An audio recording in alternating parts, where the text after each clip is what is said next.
What's shaking, everybody? Welcome to a Thursday edition of the Modcast. I had to remember for a second, what the hell show am I doing? I'm Jeff Ketchum. That is Jason Sukamel, joined by Alex Dunlap, back from sabbatical. Yeah, well, something like that. Do us a solid. Hit that like button, smash that thumbs up button, subscribe to the channel, get notifications, all of those things. Fellas, I was on Orange Bloods yesterday, and somebody mentioned that the SP Plus rankings for college football in 2024 had come out. And, you know, there's a lot of top 25 rankings that are out, so I was curious about this one. For those that don't know how they put together these rankings, it includes returning production, recent recruiting, recent history. There are elements in this, but the design of it is to like measure college football efficiency. So, for instance, it doesn't take into account garbage time in its data. It is generally regarded, as far as analytics go, as maybe one of the better ways of viewing college football through metrics and ranking teams and things like that. So I looked, and nothing at the top, guys, was interesting at all. Jason, Alex, go ahead and bail out. We'll let you come back in whenever you get a chance. He's got a cat issue, guys, and it's like serious. Georgia 1, Ohio State 2, Oregon 3, Texas 4, Michigan 5, Alabama 6. Maybe the Michigan thing caught me off guard a little bit, but nothing else about any of that was surprising. Georgia, Ohio State, Oregon, Texas, Alabama 6 makes a ton of sense. And quite honestly, if you look at my super blue chip rankings, Georgia and Ohio State are 1 and 2 in terms of having the most talented roster in the entire country. There they are, 1 and 2 in this poll. And then Texas and Alabama are 3 and 4, and they're 4 and 6. So, you know, a lot of this is making sense. So I start scrolling through the rest of the top 25, and it kind of sticks out like a sore thumb.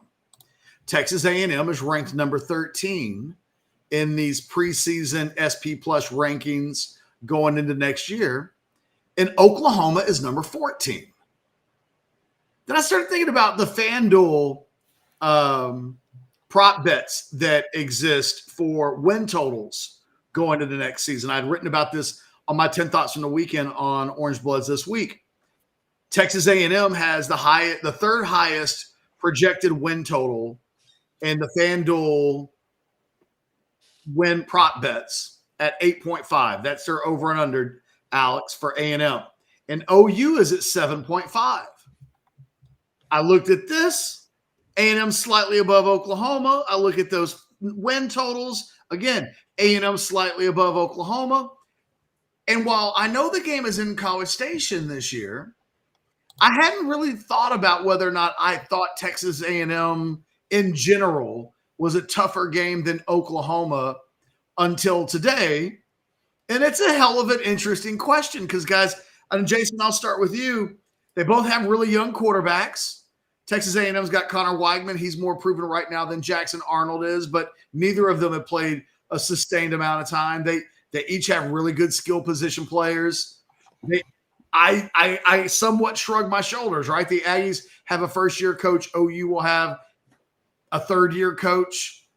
Any thoughts on this at all? Like, are you moved one way or the other?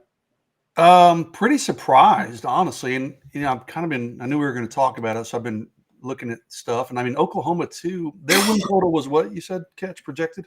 They're 14 and A&M is 13. No, I'm sorry, their win total, you said. Oh, OU's was 7.5 on FanDuel. I should know this, Catch, but what is Texas? I haven't looked at FanDuel. 10.5.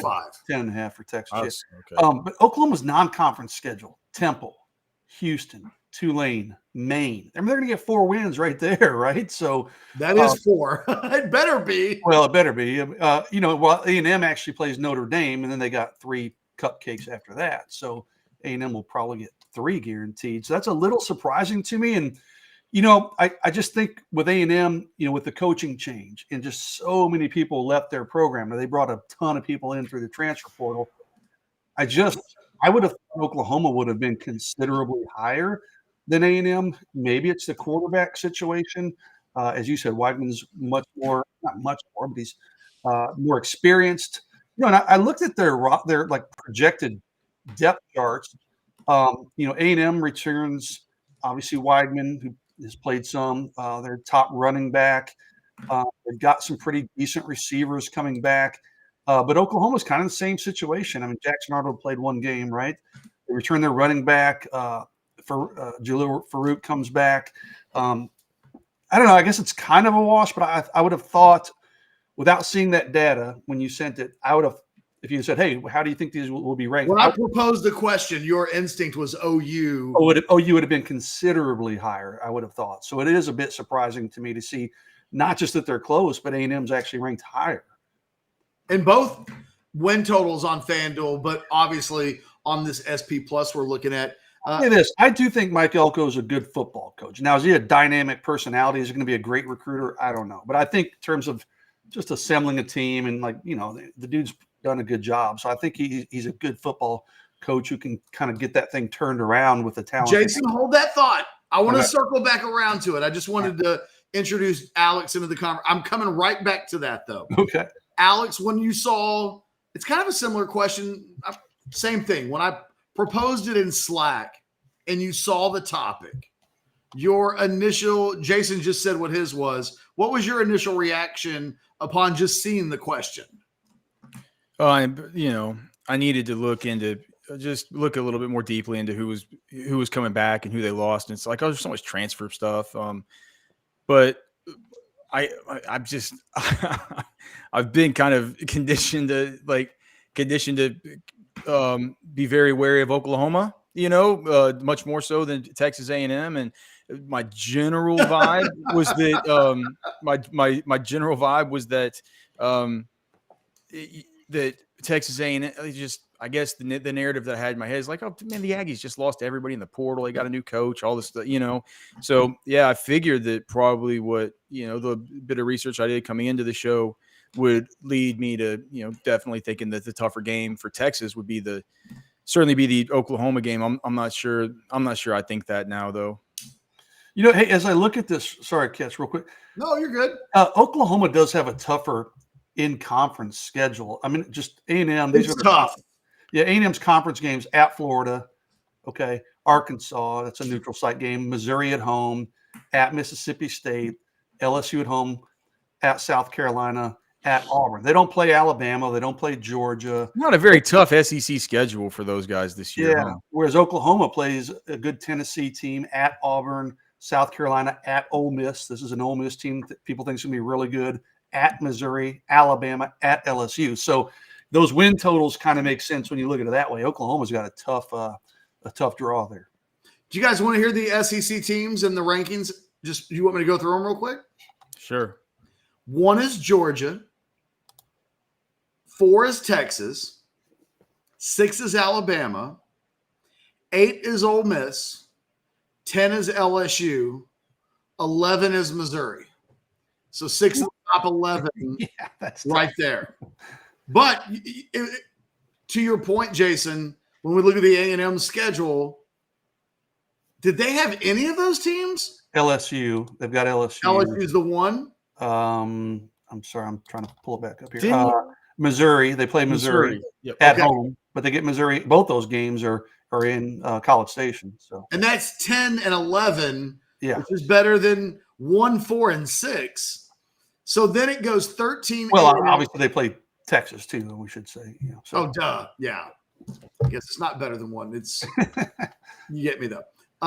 So A&M comes in 13, OU comes in 14, Tennessee comes in 15, and then there's like a drop.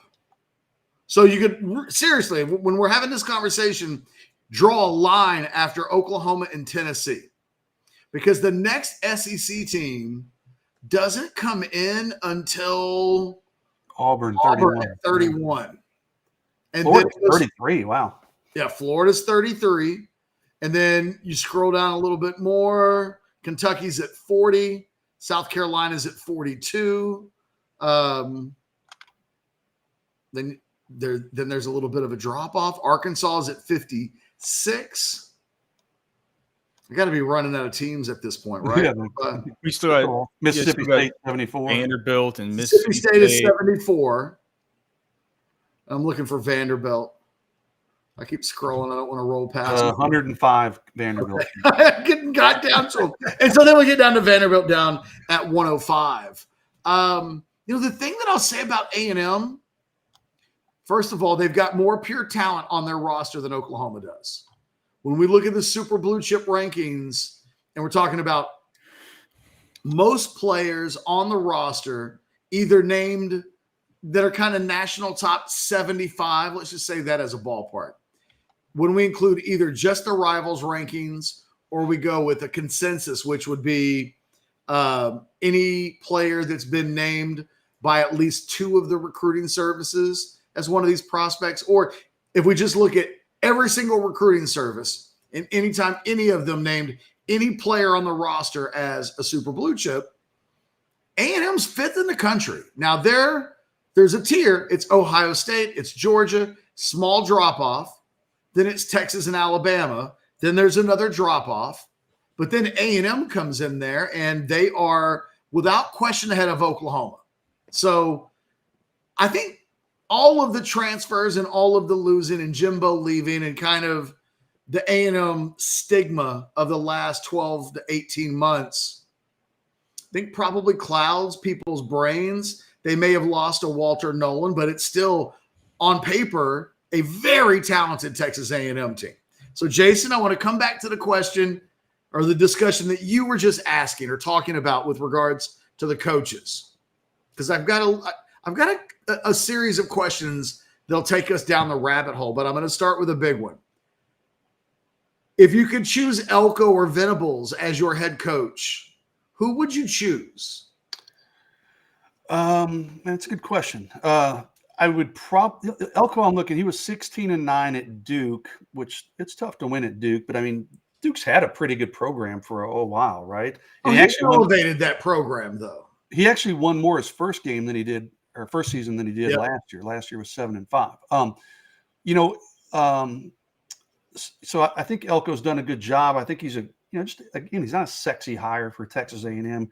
I've seen his interviews. He's not super personable, so we'll see how he does as a recruiter. Venables, I think, certainly has more personality, more charisma, more energy.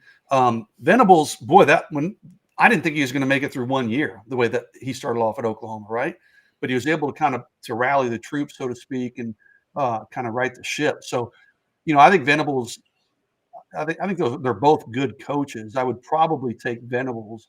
Neither one has a ton of head coaching experience, right? They're both, 2 years? I think they both have 2 years of head coaching experience, if I'm not mistaken. So pretty even there. They're both inexperienced. But, I would probably take Venables. I think Venables has that program trending maybe a little more up than what Elko is going to be working with at A&M. But it's a pretty close call for me. What's your call, Alex? If forced to take one of the two, there's a coaching advantage at head coach between these two teams. Okay, are we talking about Brent Venables today, or are we talking about Brent Venables when he was hired versus Elko when he was hired? Today, 2020, February 15th, 2024. So I'm the coach of Alex's football team, and I get to choose one of these dudes. Man, I would have said I'm kind of like Jason. I thought Venables in year one. I'm like, ooh, I thought it was a good bad fit to start, and I was right. That's kind of what I thought coming out of year one. I gained a lot of respect for that guy with the way he was able to kind of right the ship a little bit, right? He really pulling it out of a tailspin. But weird stuff since then with keeping people on staff, having to let certain, already letting coordinators go, by now catch Jason. So it's 2 years of head coaching experience. Elko had only 2 at Duke. Gosh, they're both defensive minded kind of. Honestly, I'd be a little bit disappointed that these were my 2 choices. That's not the question. We're trying to decipher between who the 13th ranked team and the 14th ranked team who actually deserves to be ranked higher. I do understand it's uninspiring, Alex. I don't know. Well, because I think so much of it will have to do with the coordinators and stuff too. It's like all new stuff there at Oklahoma. Uh, but if we're just talking about a coach that I'd rather hire for my football team, I think I would go with Venables, just because, like I said, like the way he righted the ship, like the way he pulled that thing out of a tailspin, like the way that he brought everybody together. He comes from working. He's been. I don't know. Has Elko ever won that assistant coach of the year award like Venables had and stuff like? He might have. When he was an assistant, he was really What's that, Frank Boyles award or something. When was it 2020 when the Aggies, it was COVID, the COVID year, when they didn't make the playoff, but they were 8-2 or whatever it was. Mm-hmm. I'd have to look it up, but he did not win the Broyles award. He was ACC Coach of the Year in 2022. But that's his only big accomplishment. But Venables has won at least one of those things, right? Venables won the Broyles Award in 2016. He also coached under Dabo Swinney, Bob Stoops, Bill Snyder. So yeah, that's the thing, and that's the program builder side of it. Say what you will about Dabo. He's a team builder. He's a program builder. Alex, I would say it like this, because I think both of you are slightly leaning Venables, right? Yes, I think that's fair. Yeah, and I think I would too, because I think he's proven that he can recruit, and I've been really impressed with, quite frankly, their ability to get really good recruits on campus a lot. They, even guys like Caden Durham last year, they didn't go to Oklahoma, but they had that kid on campus like 6 or 7 times, and you win some of those when you're constantly getting kids on campus. I will say this, though. If it was about just coaching the team from August through the bowl season, I would lean Elko. So because I don't think Venables could have gone to Duke and did what Elko did at Duke in year one and, winning, 17 games in 2 years? What was his total record? Jason, he said 16 and 7. 16, I believe. Yeah. 16 games. It's kind of incredible at Duke. I know they had a good quarterback, Riley Leonard, all that stuff.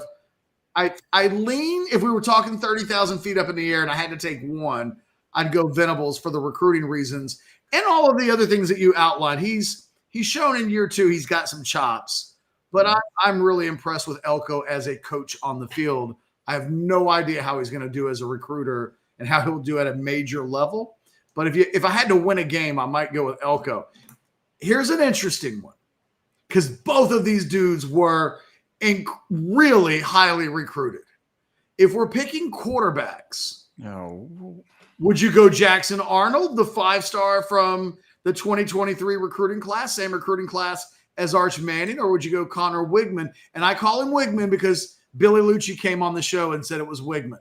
So I used to be a Weigman guy myself, Jason. I've always been a Wegman guy. So is it Wigman? Wigman.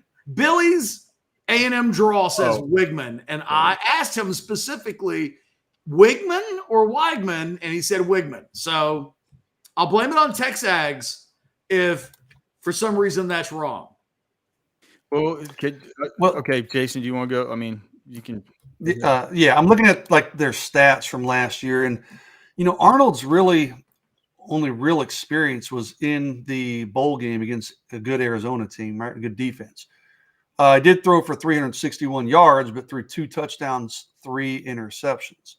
I know everybody's really high on him in Norman. He was a hot shot prospect. But I don't know. I'm probably going Wigman, as you said, right, Catch?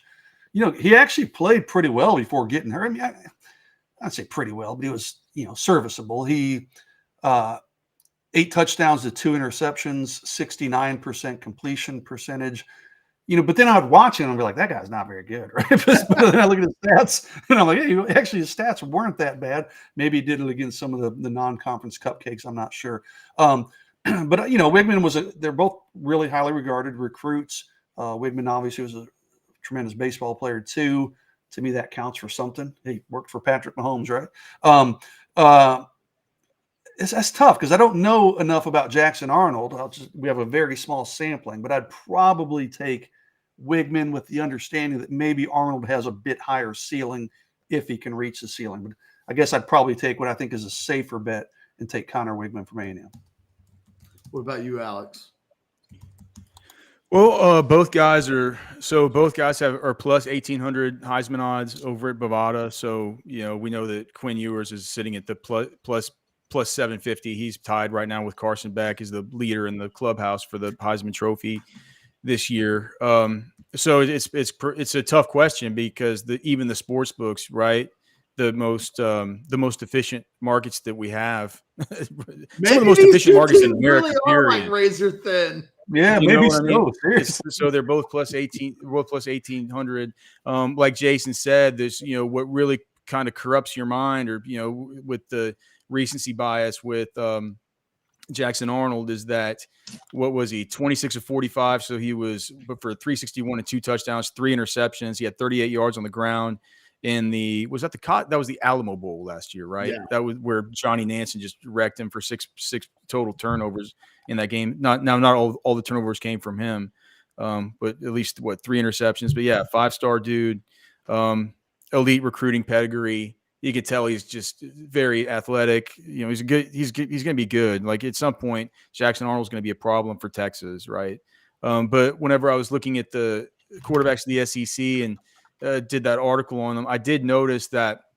So Wigman, he got hurt in late September, so we only had 4 games to take into consideration. But if you listen to Cockamamie PFF, he did have a qualifying number of dropbacks to be able to be counted among qualifiers, even though the sample size was so small. And they had him ranked as the number 4 quarterback in college football. And look, I think those grades are bad. I don't necessarily agree with the grades, but if you listen to the names that he was on the list with, so it was Bo Nix, Jaden Daniels, Preston Stone, and then Wigman, then Carson Beck, then Penix, then Dylan. Silly that he's in that conversation with those guys. Shadur Standers, Drake May, and it rounded out with JJ McCarthy, and he was 4th. So I think those grades are bad. But if you look at this stuff, this was interesting to me. It was his adjusted completion percentage, where you take out throwaways, was 78.4%, and he had the NFL passer rating of 107.4. Also, his percentage of pressures that turned into sacks only 7.3%. If you compare that to somebody like Quinn Ewers, Quinn Ewers, the percentage of pressures turned into sacks last year was up, and sort of looking at what I say 7% or something for Wigman. Ewers was close to 24%. So Wigman was good last year when he was playing. I think I've seen the sample size from him to where I feel like it's the old catch him Tommy boy. But here's the thing: it's not the guarantee on the box, but I feel it's tiny bit safer with it. I also consider the fact, probably we'll talk about it soon, but there's going to be offensive line issues with Oklahoma, right? That's going to be something that they're going to have to navigate. Where from everything I've seen from Texas A&M, it looks like they're bringing back some of their best guys. So I think the better quarterback is going to be Wigman. But here's with the caveat saying Jackson Arnold has the type of recruiting pedigree and has the type of athleticism, dynamism, pop in his arm that could really make that look like a very, very bad take. They could come back and watch this 9 months from now and just say, old AD man was just a complete donkey for saying that, right? I do think that there's immense upside with a guy like Jackson Arnold. I don't think that anybody's going to argue that. But Alex, I was going to say, I think that, the thing about Wigman is they're already talking about him being a guy that if he has a big season, there's a lot of talk that he could be one of the top quarterbacks in the 2025 draft. But it's very possible that Jackson Arnold is going to be talked about in that fashion for the 2026 draft. So we're talking about 2 guys that could both be top of the draft, let's say top 3 round quarterbacks, just to be safe. They're certainly, I think, talked about in that kind of lens. Sure. You know what I mean? So it might be that one guy starts the season trailing the other guy just through sheer experience, that they both kind of project to be high-level guys in time. I think Wigman might already be there had he stayed healthy. We might have him in the same conversation as Ewers and a couple of the other guys when we talk about best quarterbacks in the SEC. He just can't stay healthy, and we just don't know. If we move along to running backs, I feel like there's a clear edge here, but I'll hold off and not say who I think. I'm looking at Our Lads' depth chart on the running backs. And for OU, they've got Gavin Sawchuk, Javonte Barnes, and Caleb Hicks as their top three. The Aggies have Amari. They have Reuben Owens, right? They have Amari Daniels, Le'Veon Moss, and then Reuben Owens. Give me the Aggies. Sawchuk was pretty solid last year. Oh gosh, versus what Reuben Owens could possibly be. You know, Reuben Owens averaged like 3.4 yards per carry. Yeah, Reuben wasn't very good. Well, hey, man, wait till he gets into come on now, man. We're talking about averaged 6.2 yards a carry. I'm looking 744 yards. Dude, he had a good. Give me the Aggies. And let's see. Sorry. I like the Aggies. The way they use these guys, like the Spillers and the H-Hands and stuff, dude. Come on, Reuben Owens is going to be. I think Reuben Owens is kind of a scrub, if I'm being completely honest. At least he was a year ago. And don't put me on like freezing cold takes in a year from now if he's got 1,300 yards. But yeah. I'm a big fan of Amari Daniels and Le'Veon Moss, and I think the OU guys are good. I think the Aggies have really good running backs. Le'Veon Moss is like Roshan was a couple of years ago, where you go, that guy could start at almost every place in the country, that he's not the obvious number one, and Daniels is in front of him speaks to, I think it's a hell of a 1-2 punch. I like it very quickly, like snap, no thoughts about it. I absolutely like the OU guys a little bit less than the A&M guys. Moss was a hot shot recruit too. I mean, I think he was.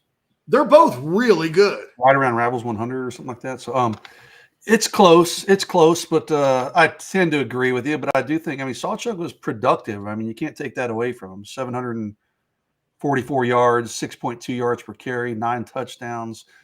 But, I would tend to agree with you. I probably like the upside of A&M a little bit more in the depth. The wide receiver battle's interesting because you've got Andrew Anthony for OU. Is Amari Daniels he's the starter, right? Yes. So wide receiver, Andrew Anthony's back for OU. He's really good. Jalil Farouk. Once upon a time, Jason and I made the joke of who the Farouk are you, and he actually is a pretty good player. They got Juice Wells in the portal, right? If I'm trying to remember where Juice went. No, they got Burks. That's right. They got Deion Burks. Excuse me. Yeah. You're exactly right.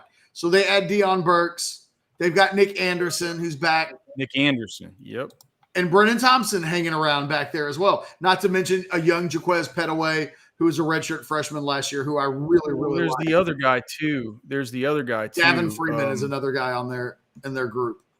Is there one I'm forgetting about? Did you mention Andrew Anthony? Yes. First guy I mentioned. Okay. Sorry. So OU's got a really good receiving core. A&M comes back with Moose Muhammad, Noah Thomas, Jade Walker, Pierce Turner, Micah Tease, Andrew Molesky. Give me OU. Yeah. Wide receivers. They got some good ones. Moose Muhammad and Noah Thomas are really good, but give me the depth of those OU players. Jade Walker was the second leading receiver for A&M last year behind Nia Smith. What did he have? 35 for 590. Noah Thomas was 29 for 359. Moose Muhammad 27, 345. All that being said, I do agree with you. I would take Oklahoma's receivers, but it's probably closer than a lot of people think. I think the running backs are closer than the wide receivers. Probably, yeah. Offensive line, I'm just going to give OU the edge there. A&M's offensive line was awful last year. They bring back basically the same group of guys. That was awful, whereas OU, we know, lost one of their young players. But I'll just give that Oklahoma offensive – I'll give the offensive line coach at OU the benefit of the doubt. He's one of the best in the country. And, they lost too many guys. They lost Guyton. Who's the center? So? Rain? They lost Rame. I mean, They've got a OU freshman has listed as their. I don't know if it's true. OU has 3 players at the combine, and they're all offensive linemen. And Oklahoma's like on their They depth lost chart. Guyton, they lost Rame, and they lost. So it is a complete rebuild job that we can't make any real generalizations about yet versus an A&M offensive line that was certifiably not good last year. I don't know what to do with that. Forgot who the other. They also lost. I think, did Austin Stogner graduate? He's like an extra offensive lineman. He did. It was like his 19th year of college football, but he's, I think, officially gone. Hey, Cody, you're in chat. Tell me who it is besides Rame and Guyton who's going to the combine. I think it's certainly another starter. So yeah, I think that they're going to have some turnover there. I'm just trying. We're 30. Cotton, there's no rushing through this. We're 33 minutes in. And yes, they did lose Green as well through the portal. So they lost 4 out of their 5.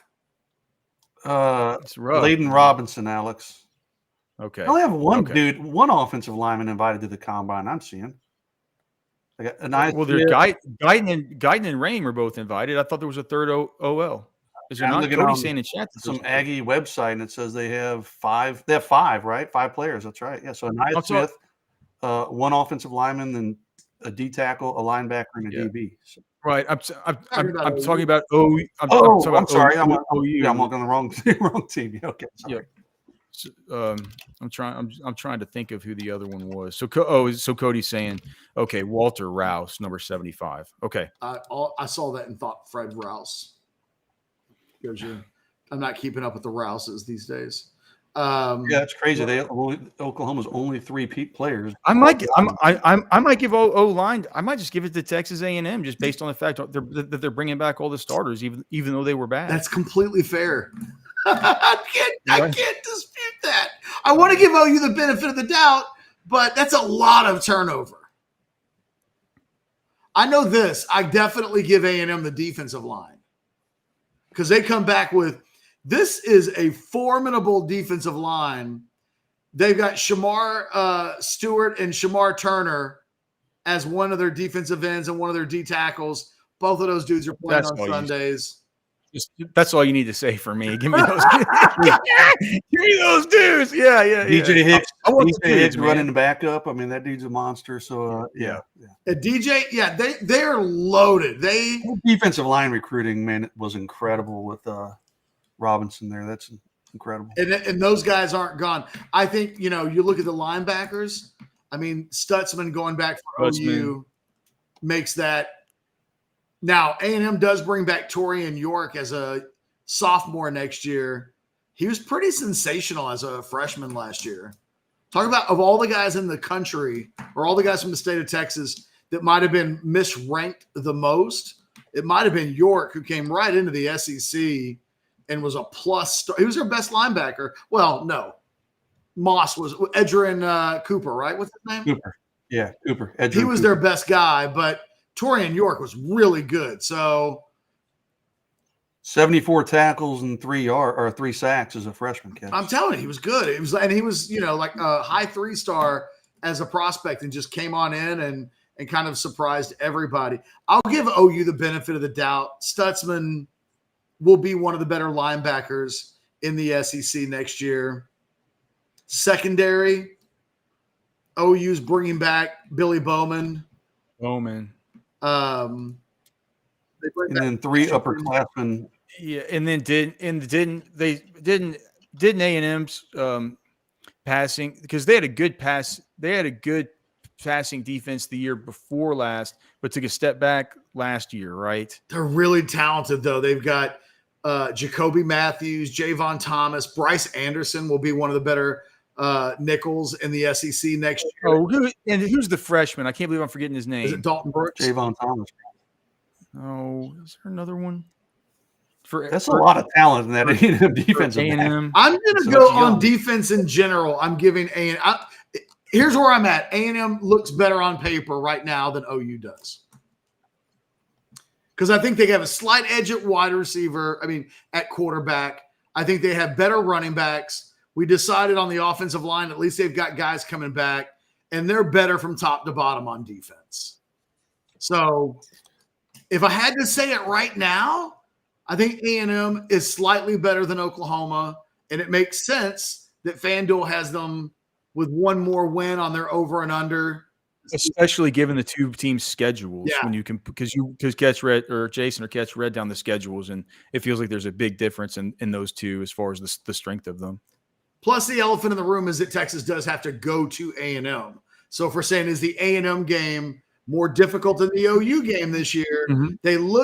It's close on paper, but I'd give a slight edge to A&M, and the game is in College Station. So yes, definitively, right now, A&M, a tougher game than Oklahoma in 2024. Tom G's pretty confident. We got a super chat from Tom G saying, "Thank you very much, Tom G for the Tom G is so rich, man. I can't believe it. He's just tossing out $20 super chats. I'm telling you, he's rich. He says we roll both. If by tough you mean who stays closer to us, I think it's OU. They stay within 10 to 14. Look at Tom G. So Tom is thinking 3-score win in College Station this year. Tom, look, I got a feeling the Aggies are going to hang a little closer than 17-21. For me, when I was just thinking about this, because I was thinking about which is going to be the tougher game, and with everything that we've kind of discussed here, it goes to what not my initial lean, because my initial lean was like, well, Oklahoma's going to be tougher, right? But then after I looked at some of the stuff, I thought maybe not. It could be A&M when you think about some of the edges and things. And then I got to thinking about this, like you said, Catch. You have to go into Kyle Field. It's been so long. Every time I've mentioned it all the time, man. I don't know if it's like this for players. I've never been a player at Texas that's gone there. Even as a fan, though, dude, it feels like you're walking into a fever dream going into that cockamamie place. It's a weird place to play. It's a weird place to watch a game. Things are, you know what I mean? It feels like a fever dream. Fear and loathing in Kyle Field. It's just like you just don't know what the hell's going on. Like, what is this? You feel like it could probably be a little bit weird for a player for the first time, especially these guys that have had no exposure to how strange everything is there in Aggie land. And the other thing too is that I do feel like if Elko is good, could it be something where it's like by the end of the season he's got something going there, and he's, you know what I mean? It's like you're kind of giving the guy the runway of the whole season to have the climax here versus, like, I just think Texas is going to get everybody's best shot, man. But you tell me that they're not going to get A&M's best shot with a first-year head coach that's been watching this, especially if it's some kind of situation where Texas, as everybody has projected, is possibly, knock on wood, but in some kind of position to maybe go to the college football playoff. Like, you're telling me that that's not going to be a total just target on the back kind of scenario with a lot of runway for the coach to get the team ready and stuff. Maybe kind of finally getting the team into form and creating a narrative there that coming into year 2, they're going to be real. I could just totally see that kind of scenario occurring, that when we're talking about that game, that's sort of the backdrop. And to me, that feels a little bit different going into their house than it does just, right at the beginning of conference play, going up to the Cotton Bowl and playing, Jackson Arnold and the rest of this Oklahoma team. Hey, Jason, a fever dream. You Googled it, didn't you? No, cotton. It's like you woke up from a vasectomy, and I figured, feels like everybody on the Orange Blood staff knows that. Yeah, I know I do. Yeah. So it's like that, Cotton says. All right. Well, hey, look, I think we've exhausted this topic to death. I enjoyed the conversation a lot. If you told me we were going to do 40 minutes on an A&M OU discussion, I don't know that I would have been completely down for it. But is it Michael Pucciarello is saying that this is really painful to listen to, so I don't think he enjoyed it quite as much as you did. He said you need to bookmark this for after the season. Like we said, man, it could be totally wrong. Like, come on, we're talking about football. Mike, the season doesn't start for another 6.5 months. I think you're going to get used to some of this stuff, Michael. Come on now. You have to get used to it, Mike. When we talk about the football team, which is the tougher game on the Texas schedule. There aren't that many tough games on paper. Like, Alex, that's the thing. When I did they're on the FanDuel of the teams on the Texas schedule. There are only 3 teams on the entire Texas schedule that have better than 8 wins on their over and under for the season. A&M at 8.5, Michigan at 9.5, Georgia 10.5.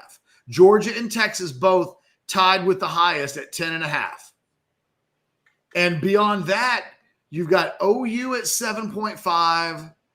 I'm not looking at it off the top of my head, but I think Kentucky is either 6.5 or 7.5. But Arkansas is like 5.5. You've got Mississippi State on there. You've got it's Texas plays one of the top 6 teams. If you look at the over and unders on FanDuel, and they play 5 of the 6 worst. SEC really did Texas a favor with the schedule. And beyond Georgia and Michigan and whatever Michigan's going to be, the next toughest game on the schedule is either A&M or Oklahoma. It's probably a worthy conversation, Michael, even if it makes you want to like pound your head into the ground or something like that. And Jeff, this is not an Aggie or OU. If Chad were here, he would be able to show you their helmets right next to my shirt. And they're neither maroon or crimson or whatever. Sadly, my shirt is, I call it burgundy, but it could be borderline maroon. I almost changed it before we started the modcast because I figured people were going to give me shit. Here, Catch is the one getting shit. I'm always going to get it over you, Jason. If I'm around, you're safe. I should be your favorite person in the world. You just sit next to me everywhere and you're a king. All right, guys, let's do this. Let's wrap it up. Guys, do us a solid. Hit that like button, subscribe to the channel, get notifications. I know you don't like. Give us the like button for us, not for either A&M or OU, but for Tom saying that Texas is going to beat the brakes off of both of them, and that OU may be of the 2 the closest to keep it to 2 scores. Hey, Tom G didn't get rich by being dumb. If he says Texas is going to roll both teams, might be like E.F. Hutton. You might want to listen. For myself, for Jason, for Alex, guys, have a great rest of the day. We'll see you tomorrow with more content here on Orange Was Live. But until then, see you.